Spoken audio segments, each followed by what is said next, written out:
అజ్ఞానం తిమిరాంధస్య జ్ఞానాంజనశలాకయ చక్షురున్మిళితం యేన తస్మై శ్రీగురవే నమః. నమామి విష్ణుపాదాయ కృష్ణప్రేష్ఠాయ భూతలే శ్రీమతే భక్తివేదాంత స్వామినే నిఖిలామినే.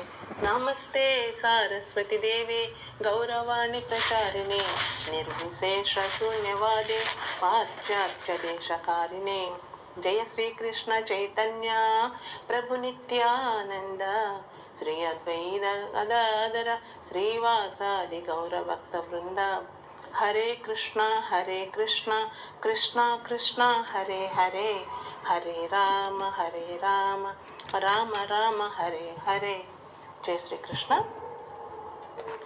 కొంచెము క్షేత్రము క్షేత్రజ్ఞుడు అని అనగానే ఏదో మనసుకి తొందరగా ఎక్కట్లేదు. శరీరమా జీవాత్మ అని నిన్న మనం చెప్పుకున్నాం. ఈ శరీరం క్షేత్రం అయితే జీవాత్మ క్షేత్రజ్ఞుడు. ఈ బయట కనిపించే ప్రకృతి మొత్తము క్షేత్రమైతే దానికి సంబంధించిన అధిపతి అయినటువంటి క్షేత్రజ్ఞుడు ఎవరు అంటే భగవంతుడు. ఎందుకంటే ఈ శరీరము కలిగినటువంటి జీవుడు మన లోపల ఉంటాడు. ఆ జీవుడికి ఈ శరీరాన్ని గురించి కంప్లీట్గా తెలుసు. ఎలా ప్రవర్తిస్తుంది, ఎలా చూస్తుంది, వేటిని ఉపయోగించుకొని తాను అనుకున్న పనులు చెయ్యాలి, ఇవన్నీ తెలుసుకున్నాడు. అందుకని ఇది క్షేత్రం అయితే అది క్షేత్రజ్ఞుడు అయ్యాడు జీవాత్మ. మరి భగవంతుడికి సంబంధించింది కదండి. సమస్త చరాచర ప్రకృతి ప్రాణులు సమస్తము భగవంతునికి సంబంధించినయే కాబట్టి ఇది మొత్తము కూడా భౌతిక ప్రపంచము మొత్తము కూడా క్షేత్రము అయితే ఆ క్షేత్రానికి అధిపతి అయినటువంటి భగవంతుడు క్షేత్రజ్ఞుడు అవుతాడనమాట. ఇక్కడ అర్జునుడు అడిగినటువంటి ప్రకృతి పురుషుడు ఎవరు అంటే ఆ ప్రకృతి యొక్క క్షేత్రం అయితే ఆ ప్రకృతికి పురుషుడు భగవంతుడు అని. అలానే క్షేత్రము క్షేత్రజ్ఞుడు ఎవరంటే ఈ శరీరము క్షేత్రము అయితే దానికి ఆవరించుకొని దానిని పట్టుకొని లోపల ఉన్నటువంటి జీవాత్మ క్షేత్రజ్ఞుడని.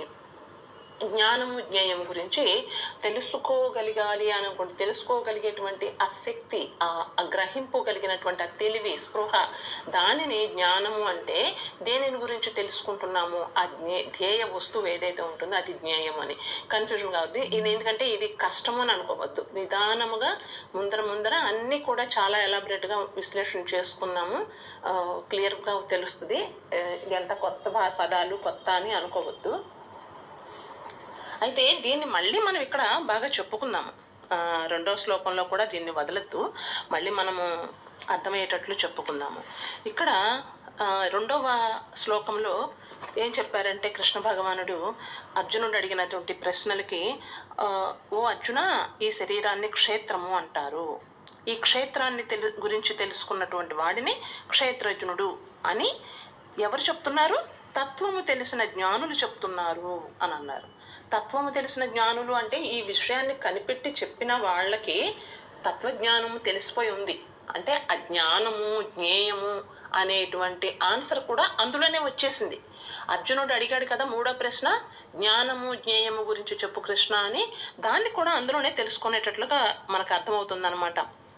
తత్వము తెలిసిన జ్ఞానులు అంటే ఎవరైతే ఆ జ్ఞేయ వస్తువును గురించినటువంటి విశేషం మొత్తం తెలుసుకున్నారో అలాంటి జ్ఞానులు అని అనమాట. కన్ఫ్యూజన్ కాదు, మళ్ళీ చెప్తాం అని అక్కడ చెప్పారు. ఇప్పటి శ్లోకంలో ఏం చెప్తున్నారన్నది ఈ శ్లోకంలో మనము తెలుసుకున్నాము. ముందు మొదటి చదువుతామండి రెండవ శ్లోకం. క్షేత్రజ్ఞై చాపి మా విద్ధి సర్వక్షేత్రేషు భారత క్షేత్రజ్ఞయో జ్ఞానై యత్తజ్ఞానం మతం మమ. తాత్పర్యం. ఓ అర్జున, భారత అన్నారండి. భారత అంటే భరతవంశీయుడు అర్జున అని. కానీ దీనికి ఇంకొక అర్థం కూడా ఉందండి.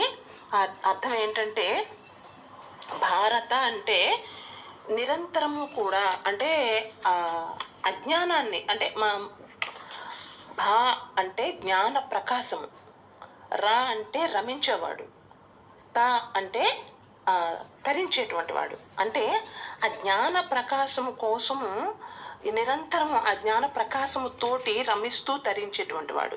ఇక్కడ భారత అని అర్జునుడిని పిలిచారు అని అంటే ఇక్కడ క్షేత్రము క్షేత్రజ్ఞుడు గురించి జ్ఞానము జ్ఞేయము వీటి గురించినటువంటి ఈ జ్ఞానానికి సంబంధించింది తెలుసుకోవాలనే ఉత్సాహంతో ఉన్నాడు కదండి అర్జునుడు.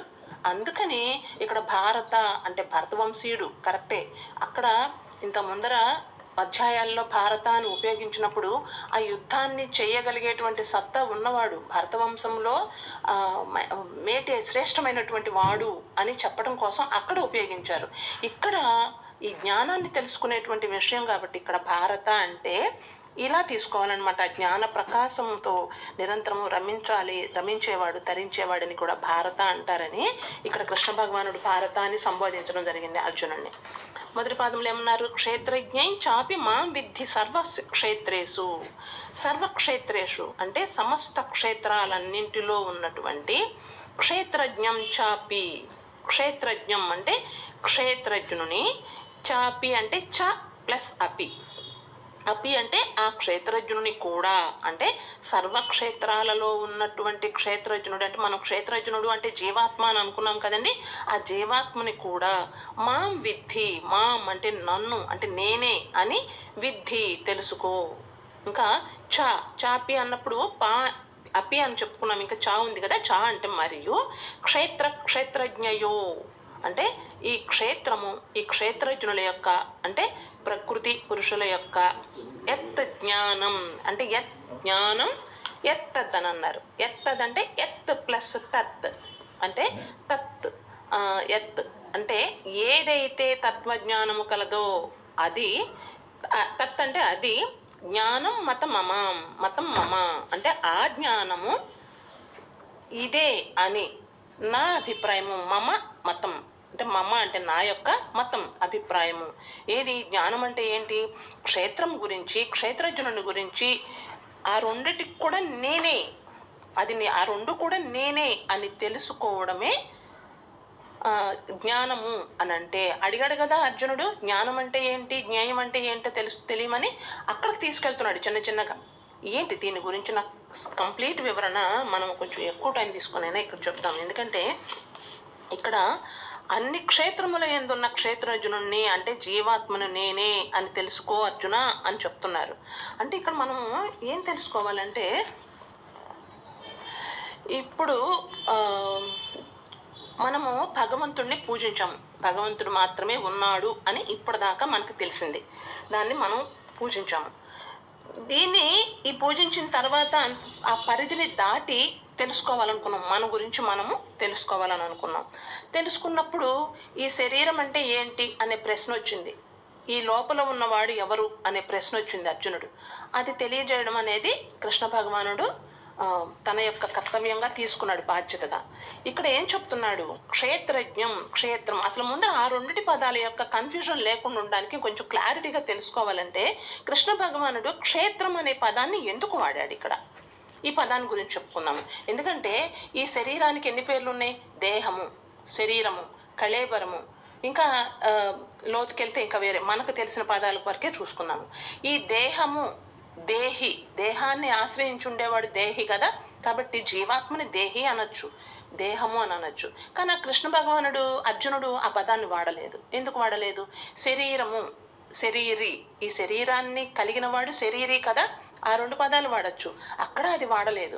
ఎందుకని? కనీసం శరీరాన్ని కళేబరం అని కూడా అంటారు, అది కూడా వాడలేదు. ఎందుకంటే ఇక్కడ ఏ పదాన్ని ఎప్పుడు ఏది సంబోధనలోనే ఒక అంతరార్థం ఉంటుంది అని అనుకుంటాం కదా, ఇక్కడ క్షేత్రము అనే పదాన్ని వాడడానికి కూడా చాలా లోతు అర్థం ఉందండి, మిగతా పదాలు వాడకపోవడానికి.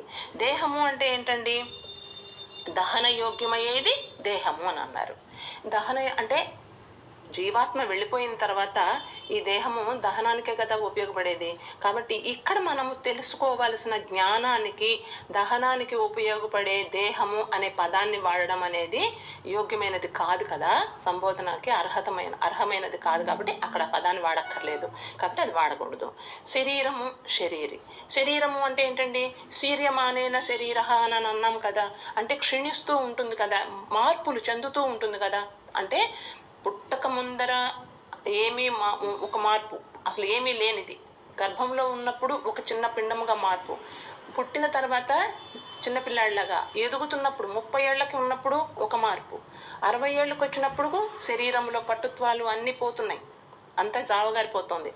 80 ఏళ్ళు వచ్చినప్పుడు 90 ఏళ్ళు వచ్చినప్పటికీ అసలు ఇంద్రియాలే పనిచేయడం మానేస్తాయి, మంచం మీదే ఉండడం. అలాగా మార్పులకు లోనవుతూ ఉండేటువంటి ఈ శరీరం గురించి ఇక్కడ మనం సంబోధించడానికి కృష్ణ భగవానుడు కానీ అర్జునుడు కానీ సరి అయినది కాదు, అర్హమైనది కాబట్టి ఆ పదాన్ని ఉపయోగించలేదండి. కళేబరము అని అనడానికి, కళేబరం అంటే వ్యాధిగ్రస్త కళేబరం అని అంటారండి. అంటే వ్యాధికి మూలమైనటువంటిది ఈ కళేబరం, ఈ శరీరం. అంటే ఒక సమయంలో చిన్న వయసులోనైనా రావచ్చు, పెద్ద వయసులోనే రావచ్చు, ఎప్పటికైనా సరే వ్యాధులు ఏర్పడడానికి అనుకూలమైన ప్లేస్ ఏది అంటే ఈ శరీరమేనమాట. అందుకని దానిని కూడా ఇక్కడ మన జ్ఞానం తెలుసుకోవడానికి, నేనెవరు అని తెలుసుకోవడానికి ఆ పదాన్ని ఉపయోగించడం అనేది కరెక్ట్ కాదు అని అర్థం.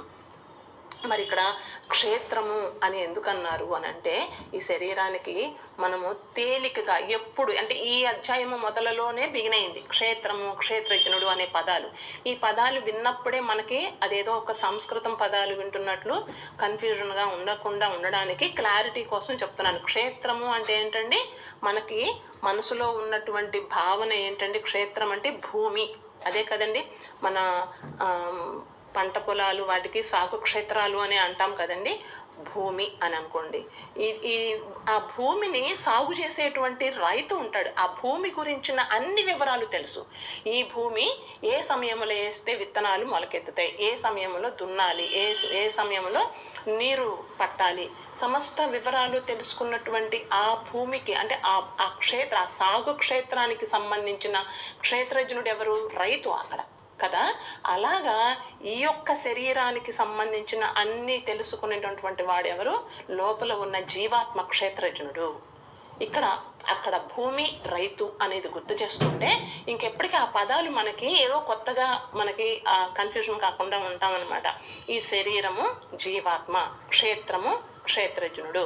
మరి క్షేత్రము అనే పేరు అక్కడ ఆ ఉదాహరణకి భూమినే ఎందుకు తీసుకున్నాడంటే, మనము ఆ రైతు ఆ భూమి తోటి కొన్ని పనులు చేసుకుంటాడు.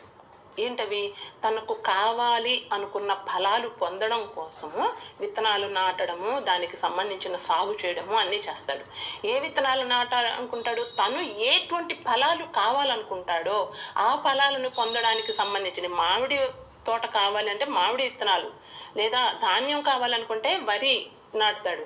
అది ఆ యొక్క వ్యక్తి యొక్క ఆలోచన మీద ఆధారపడి దానికి తగ్గట్టుగా ఆ పనులు చేస్తాడు. అది చేసి దాని యొక్క ఫలితాలు పొందుతాడు రైతు.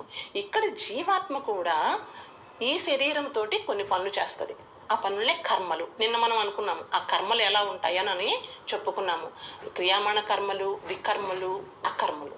నువ్వు క్రియామాణ కర్మలు చేస్తూ ఉంటావా, ధర్మయుతముగా శాస్త్రవిహిత కర్మల్లో చెప్పినటువంటిగా ఈ చాతుర్వర్ణాలలో చెప్పినటువంటి శాస్త్రాల్లో చెప్పినటువంటివి ఫాలో అవుతావా, పాపపు పనులు అంటే వికర్మలు చేస్తూ ఉంటావా, నిష్కామ్యంగా అవేమీ అన్నిటినీ భగవంతుడికే వదిలేస్తూ అకర్మగా ఉంటావా, ఎలా ఉంటావు, ఎలాంటివి చేస్తావు అన్నది రైతు తాను కావాలనుకున్న ఫలితాన్ని పొందడం కోసం ఏ విత్తనాలు నాటుతాడో అలాగా ఈ జీవాత్మ ఈ మనసు వీటి ద్వారా ఈ కర్మలు చేస్తూ ఉంటుందన్నమాట. ఆ కర్మలకు తగ్గ ఫలితాలు పొందుతాం. అందరూ అంటుంటారనమాట, నేను ఈ జన్మ తీసుకున్నాను, నాకు తెలిసి నేను తీసుకోలా, భూమి మీదకి వచ్చాను, నాకు నచ్చినట్లు నేను బ్రతుకుతాను, ఇలా ఉండాలి అలా ఉండాలని ఎందుకు రిస్ట్రిక్షన్స్? ఇందులో ఏముంది, భగవంతుడు నన్నేమీ చెయ్యొద్దని నాకేం చెప్పలేదు కదా, నా ఇష్టం వచ్చినట్టు నేను బ్రతికేస్తాను, జీవితాన్ని అయిపోగొట్టేసుకుంటాము అని అంటారు. అది వాళ్ళ ఇష్టం, వాళ్ళ గుణాలను అనుసరించి వాళ్ళకి ఆలోచనలు వస్తాయి. కాకపోతే ఆ ఆలోచనలు సహజంగా ఎవరికి వస్తాయండి, భూమి మీద ఉన్నటువంటి బుద్ధి లేకుండా కేవలము ప్రాణము జీవము కలిగినటువంటి మిగతా చరాచర ప్రాణుల్లో ఉన్నటువంటి మిగతా జీవులకు ఉంటుంది. పుట్టినది తెలియదు, పశువులకి ఎలాగ పెరుగుతున్నాయో తెలియదు. ఈ రోజుకి కడుపు నింపుకుంటున్నాము, ఈ రోజుకి హాయిగా షెల్టర్ చూసుకొని పడుకుంటానికి ఏ చెట్టు కిందో ఏదో ఒక చోట పడుకుంటున్నాము, లెగుస్తున్నాము, వెళ్ళిపోతుంది, జీవితం అయిపోతుంది అని కూడా వాళ్ళకి తెలియదు. కానీ భగవంతుడు మనకి బుద్ధినిచ్చాడు. మనిషికి మిగతా జీవులకి ఉన్న తేడా అది కదా. ఆ బుద్ధిని అనుసరించి మనము ఎలా చెయ్యాలి, ఎలా ఉండాలి, ఇప్పుడు ఆ బుద్ధిని అనుసరించే కదా మనము సంపాదించాలి. మనము ఫ్యూచర్లో కావాల్సినవి మనకి శరీరము సత్తా తగ్గిపోయినప్పుడు కూడా మనకు కావాల్సినంతగా మనం ఏర్పాటు చేసుకోవాలి. ఇల్లు నెల నెల రావడానికి ఫుడ్కి ఇబ్బంది లేకుండా అన్ని ఏర్పాటు చేసుకుంటాం కదా.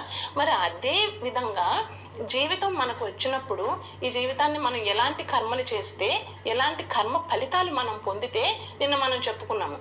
అవే మనం చేస్తున్నటువంటి కర్మలే సంచిత కర్మలుగా, ప్రారబ్ధ కర్మలుగా, ఆగామి కర్మలుగా మారతాయి అని. సంచిత కర్మలు అంటే ఏంటండి?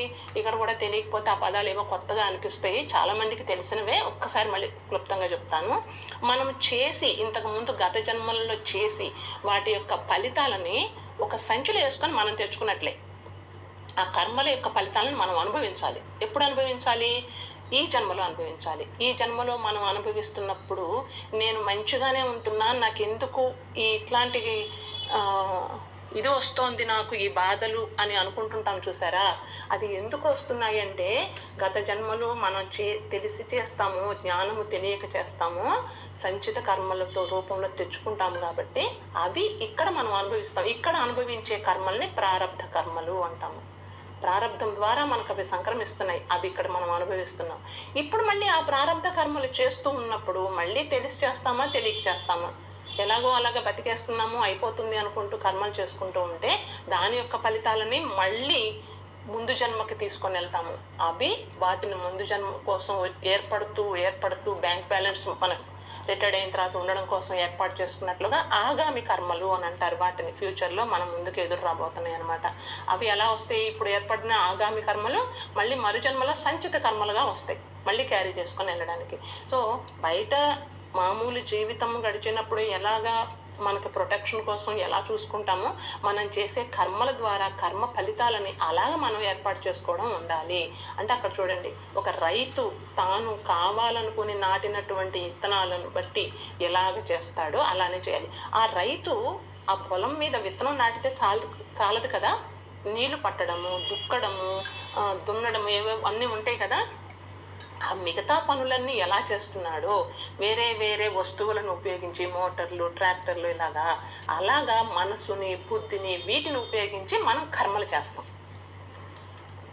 ఆ మనసు, బుద్ధి అన్నీ కలిపి ఈ పంచభూతాలతో నిర్మితమైనటువంటి ఈ శరీరము వాటన్నిటితో కూడా కలిపి కదా శరీరం అయ్యింది. 23 సంఘాత పదార్థాలతోటి కలిసినటువంటిది ఈ శరీరం అని మనం ఇంతకు ముందర క్లియర్గా చెప్పుకున్నాం. ఆ 23 పదార్థాలు ఏవేమిటి, వాటిలో ఈ మనసు, ఇవి కూడా అంతఃకరణ చతుష్టయము కూడా ఉంటుందని చెప్పుకున్నాం.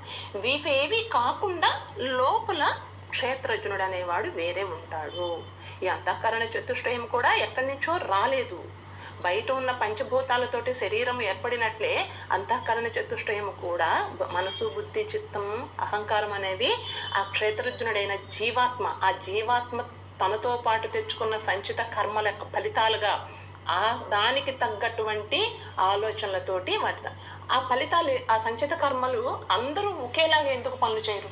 ఒక్కొక్కళ్ళు ఒక్కొక్కళ్ళు కొన్ని పనులు చేయడానికి ఇష్టపడితే ఒక్కొక్కళ్ళు కొన్ని పనులు చేయడానికి ఇష్టపడతారు. ఎందుకు అంటే ఒక రైతు ఒక పొలానికి ఇష్టపడతాడు ఒక సాగు చేయడానికి, ఇంకొక రైతు ఇంకొక సాగు చేయడానికి ఇష్టపడతాడు. ఎందుకంటే వాళ్ళ ఇష్టాలను బట్టి ఉంటుంది కదా అది. అలానే వాళ్ళ గుణాలను బట్టి ఆలోచనల్లో మార్పులు అనేవి ఆ జీవాత్మ, ఆ క్షేత్రజ్ఞుడికి ఏర్పడతాయి అన్నమాట. దాని ప్రకారంగా ఈ శరీరాన్ని ఉపయోగించి, ఈ క్షేత్రాన్ని ఉపయోగించి కర్మలను చేస్తూ ఉంటాడు. ఆ గుణాలు ఏంటండి? త్రిగుణాలు. అవి కూడా అందరికి తెలిసినయే. తమో గుణము, రజోగుణము, సత్వగుణము. ఇది తెలియని వాళ్ళకు కొంచెం క్లుప్తంగా దీని గురించి చెప్పుకున్నాం. ఈ మూడు కూడా ఈ విశ్వంలో ఈ ప్రకృతి, ఈ మాయ, ఈ త్రిగుణాత్మకమైన మాయా యోగ శక్తి, అది కూడా భగవంతుడి నుంచి వచ్చింది. ఆ యోగ శక్తితోటి కలిసి ఉంటుంది. కాబట్టి ఈ గుణాలు కూడా ఈ అన్నిటికీ, ఆ జీవులన్నిటికీ కూడా వస్తాయి అన్నమాట. ఈ తమో గుణము, ఇవి రజోగుణము, సత్వగుణము. తమో గుణము ఉన్న జీవి ఎలా ఉంటాడండి? అజ్ఞానంతో ఉంటాడు, జడత్వంతో ఉంటాడు, ముద్దుగా ఉంటాడు అనమాట. ఆ అలసత్వంగా, దేని మీద ఇంట్రెస్ట్ ఉండదు. నిద్ర, మోహము, ప్రతి దాని మీదకి మోహము, మతిమరుపు, ఇలాంటి లక్షణాలు అజ్ఞానానికి సంబంధించిన, జడత్వానికి సంబంధించిన తమోగుణ లక్షణాలతోటి జీవితం గడిపేస్తూ ఉంటారు. అదే రజోగుణంలో ఉంటారు.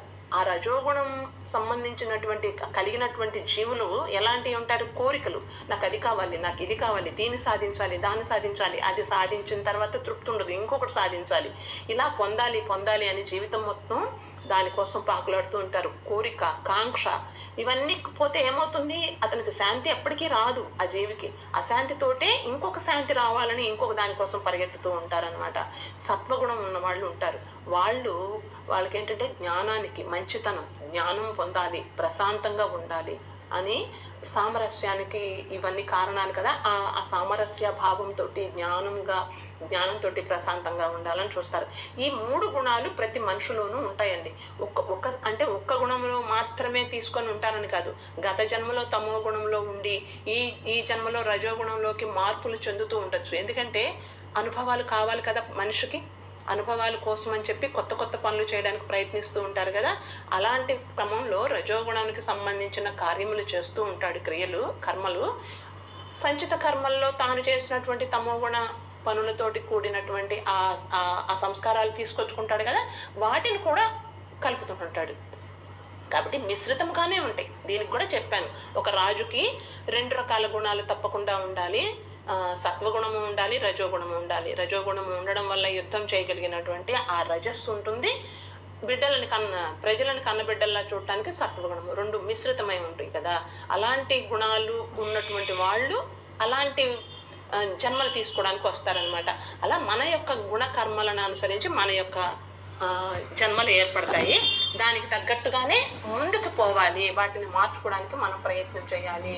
చేయకపోతే ఎక్కడ ఉన్నాము అన్నది అక్కడే ఉంటాము. మనము ముందు క్లాస్కు వెళ్ళి ఇది పాస్ అయ్యి ముందుకెళ్ళాలా, లేదా అక్కడే ఉందామా చదవకుండా, లేదా తప్పి మళ్ళీ వెనక్కి వెళ్ళిపోదామా అన్నది మన నిర్ణయానికే భగవంతుడు వదిలేస్తాడు. కాకపోతే ఈ గుణకర్మలు ఏవి భగవంతుడు మనకి ఇచ్చినవి కాదు, మనం చేసిన కర్మల ద్వారా మనకు ఏర్పడినవి అనమాట. అలాగా ఈ క్షేత్రము అనేది ఒక రైతు అన్నట్లు క్షేత్రజ్ఞుడు అనే దానికి వీలుగా ఉండడం కోసం అని చెప్పేసి ఇక్కడ క్షేత్రము అనే పదాన్ని భగవంతుడు వాడారు. ఇంకా దీనికి క్షేత్రము అనే దానికి వేరే ఇవి కూడా ఉన్నాయండి. క్షయాత్ క్షేత్రం అంటారండి. అంటే ఏంటి? నిన్న మనము చెప్పుకున్నాము క్షీణించేది అని, అదే కారణం అని చెప్పుకున్నాము. అంటే ఏంటి? ఇది అశాశ్వతంగా ఉంటుంది. ఈ క్షేత్రము అంటే ఈ శరీరము పుట్టడానికి ఒక తారీఖు ఉంది, మరణానికి ఒక తారీఖు ఉంది. మరణించిన తర్వాత ఆ తారీఖు దాటితే శరీరం ఉండదు. ఒక తారీఖుకు ముందర శరీరం లేదు కదా. అలా అంటే ఇది శాశ్వతమైనది కాదు. దీనికి అశాశ్వతమైనది అనేది మనకు అక్కడ అర్థమవుతుంది. క్షీణిస్తూ ఉంటుంది, తరుగుదల అనేది మనకు జరుగుతుంది, క్షయం అనేది జరుగుతుంది. కాబట్టి క్షయాత్ క్షేత్రం అంటారు. దీని గురించి ఇక్కడ మనకు అర్థమయ్యేటట్టు చెప్పాలి కాబట్టి కూడా మన క్షేత్రం అనే పదాన్ని ఇక్కడ వాడుంటారు. ఇంకా ఈ సంస్కృతంలో అయితే ఫలము అని అనే దాన్ని ప్రకృతి వికృతులు అనే పదాలు ఉన్నాయి కదండి మనకి. అలాగా ఆ ప్రకృతి వికృతుల్లో చూసేటప్పటికి ఫలము అనే ప్రకృతి పదానికి పొలము అనేటువంటి వికృతి పదము. అందుకనే మనము పొలము, భూమి, క్షేత్రము అనే పదాలు దాని నుంచి వచ్చినాయి అనమాట. అని ఈ శరీరాన్ని మనం ఎలా ఉపయోగించుకుంటాము అనేది మన గుణకర్మలను అనుసరించి ఉంటుందని అనుకుంటున్నాం. కాబట్టి దీన్నే మనకి భజగోవిందంలో ఏం చెప్తారు? శరీరమాధ్యం కలు మోక్ష సాధనం, శరీరమాధ్యం కలు కర్మ సాధనం, శరీరమాధ్యం కలు ధర్మ సాధనం, శరీరమాధ్యం కలు భోగ సాధనం. నువ్వు భోగాలకు ఉపయోగించుకుంటావా, ధర్మానికి ఉపయోగించుకుంటావా, కర్మలు చేయడానికే ఉపయోగించుకుంటావా, మోక్షాన్ని సాధించడానికి ఉపయోగించుకుంటావా, అది ఏంటి ఎవరి అనేది వాళ్ళ యొక్క గుణకర్మలను అనుసరించి వాళ్ళ యొక్క జ్ఞానాన్ని తీసుకునే దాన్ని బట్టి ఆధారపడి ఉంటుంది. అందుకనే కృష్ణ భగవానుడు ఇక్కడ క్షేత్రము అనే పదాన్నే వాడారండి. ఆ క్షేత్రాన్ని దేవాలయంగా చూసుకుంటామా, ఎలాగ చూసుకుంటామన్నది కూడా మనమే నిర్ణయించుకోవాలన్నమాట. ఎందుకు అనే ప్రశ్న రానివ్వకుండా మనం చెయ్యాలి. ఇంకపోతే ఇక్కడ మనకేమని చెప్పారు కృష్ణ భగవానుడు? ఇప్పుడు దాకా మన క్షేత్రం అనే పదం ఎందుకు వచ్చింది, ఆ పదానికి ఉన్నటువంటి విలువ అది దానికి మనం తెలుసుకున్నాం. కాబట్టి ఇప్పుడు కృష్ణ భగవానుడు చెప్తున్నది దీనికి అన్వయించుకుందాము. అన్ని క్షేత్రముల యందున్న క్షేత్రజ్ఞుడను నేనే అని చెప్తున్నాడు. అది తెలుసుకో అర్జున అని అన్నారు. మొదటి పాదంలో అదే కదండి, క్షేత్రజ్ఞం చాపి మాం విద్ధి సర్వక్షేత్రేషు భారత అన్నారు. సర్వక్షేత్రేషు అన్ని క్షేత్రాలలో ఉన్న క్షేత్రజ్ఞుడిని మాం విద్ధి నేనేనని తెలుసుకో అని అన్నారు. అంటే ఇప్పుడు దీన్ని బట్టి మనం ఇప్పుడు దాకా ఏమనుకుంటున్నాము, ఈ శరీరము ఈ క్షేత్రము, నా క్షేత్రానికి క్షేత్రజ్ఞుడిని జీవాత్మగా ఉన్న నేను లోపల ఉన్నాను అనే భావన మనకు వచ్చింది. భగవంతుడికి క్షేత్రం అనేది భౌతిక ప్రకృతి, ఆ ప్రకృతి క్షేత్రజ్ఞుడు భగవంతుడు. ఇది మనం అర్జునుడు అడిగిన ప్రకృతి పురుషుడు క్షేత్రం క్షేత్రజ్ఞుడు అనే దానికి మనకు ఇప్పటి వరకు ఒక కంటెంట్ అలాగే అర్థమైంది. ఇప్పుడు కృష్ణ భగవానుడు దాన్ని మార్చేసేశాడు. క్షేత్రం అన్ని క్షేత్రాలు ఎందున్న క్షేత్రజ్ఞుడు నేనే అని తెలుసుకో అని అన్నారు. అంటే దాన్ని బట్టి ఏమవుతుంది, నిన్న మనం చెప్పుకున్నట్లుగా ఒక పరిధిలో ఉన్నాము. భగవంతుడిని మనం వేరుగా చూసాము, మనము శరీరంతో ఉన్నటువంటి మనల్ని వేరుగా చూసాము, భగవంతుడు వేరు నేను వేరు అనుకున్నాము. కాబట్టే నిన్న మనము దీపపు బత్తికి కర్పూరానికి ఉన్న తేడా చెప్పాను చూసారా, అలాగా నేను అనేటువంటిది మిగిలిపోయింది, కాలిపోయిన బత్తి మిగిలిపోయింది. ఇక్కడ అది తొలగించడం కోసం కృష్ణ భగవానుడు ఈ మాట చెప్తున్నాడు, అన్ని క్షేత్రాలు ఎందున్న క్షేత్రజ్ఞుడు నేనే. ఎందుకంటే ఆయన ముందే చెప్పాడు కదా, ఆయన విరాట్ రూపంలో కూడా చూశాడు కదా, అర్జునుడు సర్వవ్యాపి అయి ఉన్నాడు, సమస్తము తానే ఉన్నాడు, తాను లేని ప్లేస్ లేదు, అసలు ఒక అణువంత ప్లేస్ కూడా లేదు. సమస్త భువన బ్రహ్మాండాలన్నీ కూడా ఆయనలోనే ఉన్నాయి. అంటే సర్వము వ్యాపించి ఉన్నటువంటి ఆయన ఈ ప్రకృతికి అధిపతిగా క్షేత్రజ్ఞుడుగా ఉన్నాడు. అంటే ఈ ప్రకృతి నుంచి, ప్రకృతిలో భాగమే కదా మనం కూడా.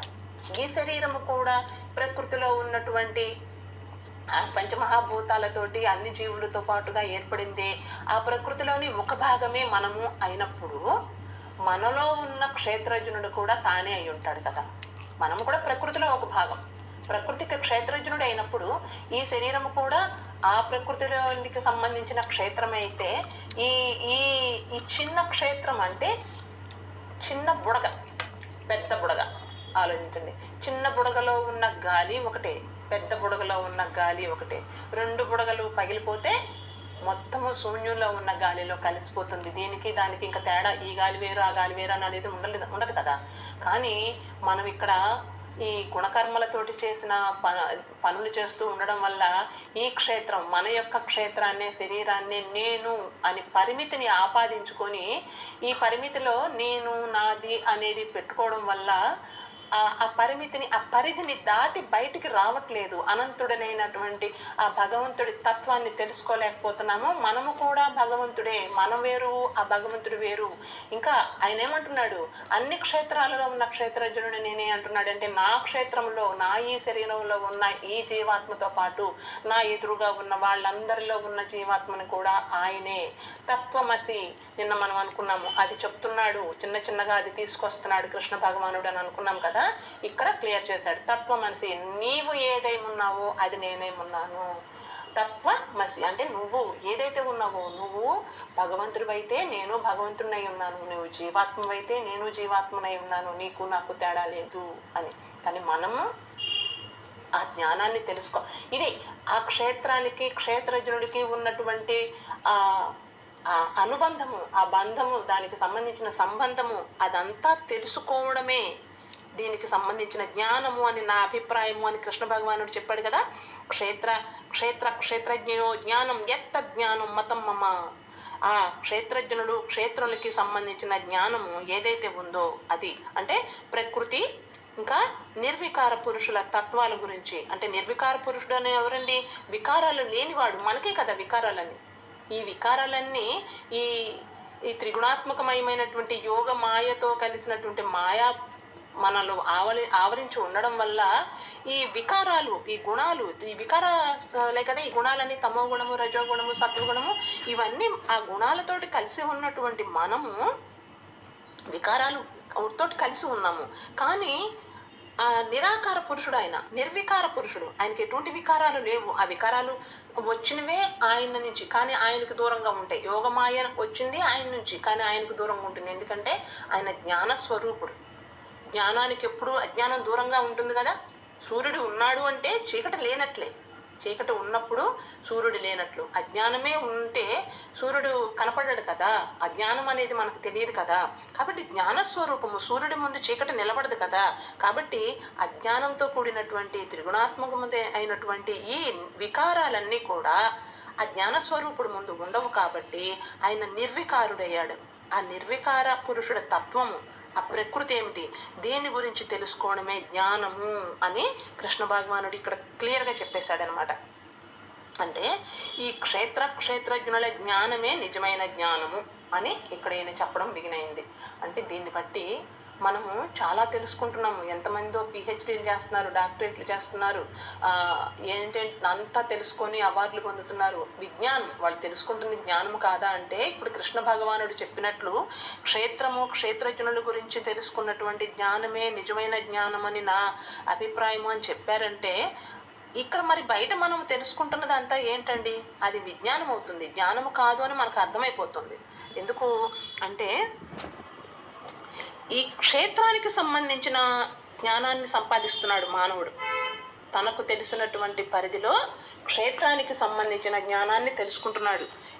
భౌతికమైన ప్రకృతి క్షేత్రమైన, ఈ శరీరానికి సంబంధించిన క్షేత్రమైన ఏదైనా కానీ దానికి సంబంధించినటువంటి జ్ఞానాన్ని తెలుసుకుంటున్నాడు. కాబట్టి అది విజ్ఞానం అవుతుంది. కాబట్టి అది అపర విద్య, అపర ప్రకృతి లాగా అపర విద్య. పర విద్య వేరు కదా, మనకు సంబంధించినది లోపల ఉన్న జీవాత్మను నేను గురించి తెలుసుకునేది అది వేరు. అది క్షేత్రజ్ఞుని గురించి తెలుసుకునేది, అది భగవంతుని గురించి తెలుసుకునేటువంటి తత్వజ్ఞానము, అసలైన పరవిద్య అన్నమాట అది. కాబట్టి ఇక్కడ కృష్ణ భగవానుడు ఆ క్షేత్రజ్ఞుల మధ్య తేడాను కూడా చెప్పకనే చెప్పినట్టున్నాడు అనమాట. ఏమనంటే క్షేత్రం అంటే ఏంటండి, శరీరము, దానికి ఉన్నటువంటి లక్షణాలన్నీ వేరు కదా. క్షేత్రజ్ఞుడికి ఉన్నటువంటి లక్షణాలు వేరు, ఆయన యొక్క లక్షణాలు వేరు.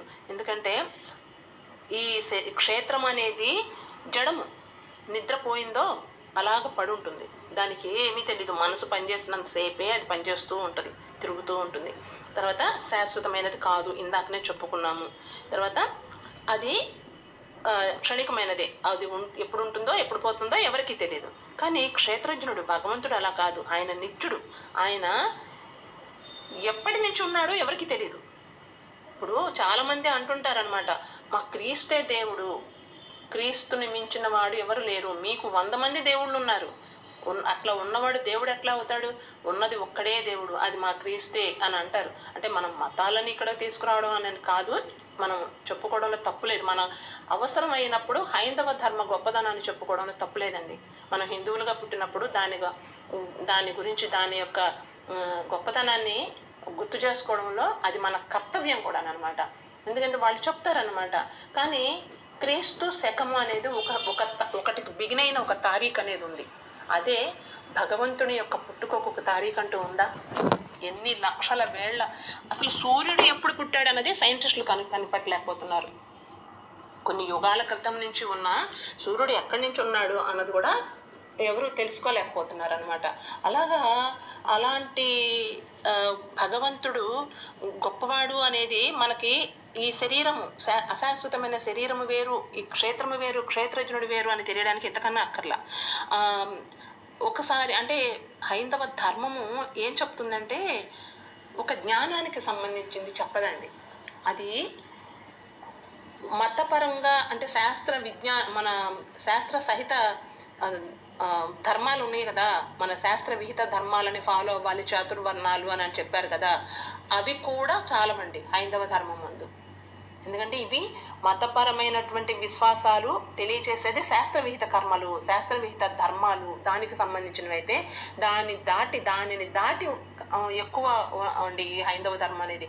ఇది సనాతనమైనది హైందవ ధర్మం. దానికి అసలు అది ఎప్పటి నుంచి ఉంది, ఏంటి పుట్టుక అనేది కూడా హైందవ ధర్మానికి లేదు. అది అందుకనే వీళ్ళు చెప్తున్నప్పుడు వినేసి వదిలేయడం కాదండి, మనము తెలుసుకోవాలి. చాలా మంది తెలియక అజ్ఞానంతో అవి చెయ్యకపోతే మనకేదో వస్తుంది అంటే మన కష్టం తీరుతుంది అని గబక్కన దాటిపోతారు, కానీ అటువైపుకి వెళ్ళిపోవడానికి చూస్తారు. కానీ అది కరెక్ట్ కాదు, ఇది మనం తెలుసుకోవాలి. ఒకసారి ఒక వాకింగ్లో ఇది చెప్పాల్సిన హైందవ ధర్మం గురించి చెప్పాల్సిన సందర్భంగా అంటే ఇది చెప్తున్నాను మీకు. వాకింగ్లో ఒక బ్రాహ్మణ ఆవిడ ఇలాగా క్రిస్టియానిటీకి మారిన ఆవిడ నాతోటి వాకింగ్కి వచ్చేది. అప్పుడు ఆవిడ తను ఎందుకు మారింది, ఆయన యొక్క గొప్పతనం ఏంటి అనేది నన్ను కూడా చెప్పడం కోసం, వాళ్ళ ఉద్దేశం అదే కదండి, ఎప్పుడు ఎదుటి వాళ్ళకి చెప్పి హిందువులను కూడా అలాగ మార్చేసుకుంటూ ఉంటుంటారు కదా, వాళ్ళ తత్వమే అది కదా. చెప్పడం బిగించేసింది. ఎందుకు నాకు ఇట్లా చెప్తున్నావు అని అడిగాను. నేను నిన్ను అడగలేదు కదా, నువ్వు నాకు ఎందుకు చెప్తున్నావు అన్నాను.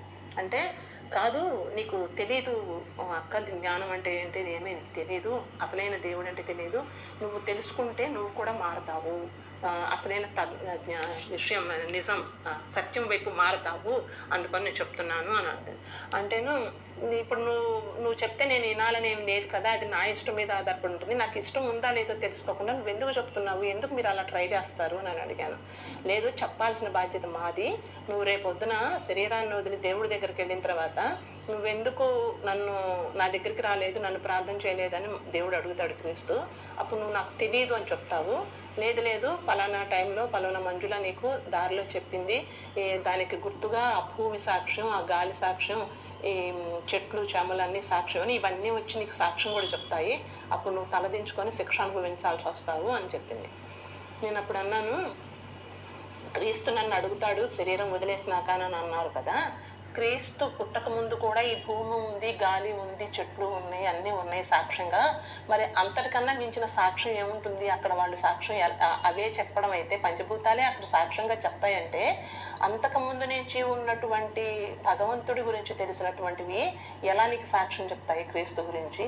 క్రీస్తుకు పుట్టుక ఉంది, మరణం ఉంది, ఆయన దేవుడు కాదు అనుకుంటే నువ్వు చెయ్యి, ఎందుకంటే ఆయన మంచి విషయాలు చెప్తే నువ్వు అవి ఫాలో అవ్వు, ఆచరించు, అది నీకు సంబంధించిన విషయము, అంతేగాని ఆయనే దేవుడని నువ్వు వక్కాణించడం అనేది కరెక్ట్ కాదు. క్రీస్తుకు పూర్వము క్రిస్టియానిటీ మతమే లేదు, మతము లేనప్పుడు ఆయనే దేవుడని నువ్వు ఎలా చెప్తున్నావు అని చెప్పాను. ఆయనకి మరణం ఉంది, ఆయనకి జననం ఉంది, అది ఏమీ లేకుండా ఉండేటువంటి నిత్యమైన వాడు, సత్యమైన వాడు, అసలైన భగవంతుడు, అది మా దేవుడు, హిందూ దేవుడు, ఎంతమంది ఎన్ని చెప్పినా దాన్ని మీరు పడగొట్టలేరు, ప్రయత్నాలు మానుకోమని చెప్పాను అనమాట. సో మనం అవసరమైతే మన హైందవ ధర్మాన్ని కాపాడుకోవాల్సినటువంటి బాధ్యత మనకు ఉందన్నమాట. ఇది కొంచెం క్లాస్కు సంబంధించింది కాకపోయినా ఇది సజ్జన సాంగత్యం కాబట్టి ఇక్కడ చెప్పాను అనుకోండి. ఓకే, అయితే చెప్పుకోవాలి కూడా, తప్పనిసరిగా చెప్పాలి, మీకు అడ్డొచ్చినందుకు క్షమించండి. అదేం లేదులేండి. ఇక్కడ కృష్ణ భగవానుడు ఏం చెప్తున్నాడు, అన్ని క్షేత్రాలలో ఉన్నటువంటి క్షేత్రజ్ఞుడిని తానే అంటున్నాడు. అంటే ఏంటి, క్షేత్రము క్షేత్రజ్ఞుడు రెండూ కూడా ఒక్కడే. అన్ని క్షేత్రాలు అందరూ వేరే వేరే శరీరాలలో ఉన్న క్షేత్రజ్ఞులు వేరు వేరు కాదు, అంతా ఒక్కటే. దీన్ని బట్టి మనకు అర్థమవుతుంది ఏమిటి, జీవాత్మ, శరీరము, పరమాత్మ ఇవన్నీ వేరు వేరుగా ఏమీ లేనట్లే, ఆ ఒక్కడే పరమాత్మ. అంటే మనము విన్ను ఉంటాం కదా, ఆత్మ సత్యమైతే పరమాత్మ సత్యమేగా, అంటే గోవుల రంగులు ఎన్నున్నా పాల రంగు ఒకటే కానీ ఇలాగా అన్ని చెప్తుంటాం కదా. దానిని బట్టి మనకు అర్థమవుతుందంటే ఇన్ని రకాల పరిధులు, ఇన్ని రకాల ఉపాధులు వేరువేరుగా ఉన్న పరమాత్మ మాత్రం ఒక్కడే, ఆయనే సర్వక్షేత్రజ్ఞుడు అనేది ఇక్కడ మనకి కృష్ణ భగవానుడు క్షేత్రజ్ఞుల జ్ఞానము సంపూర్ణముగా మనకు కలగాలి. అలా కలిగినప్పుడు మాత్రమే ఈ ప్రాపంచికంగా ఉన్నటువంటి మన భ్రమలు తొలగిపోతాయి. కాబట్టి చిన్న చిన్నగా విభాగాలు చేస్తూ మన స్థితిని ముందుకు తీసుకెళ్ళడానికి ప్రయత్నం చేస్తున్నాడు. చాలా టైం అయిపోయింది. ఓకేనండి.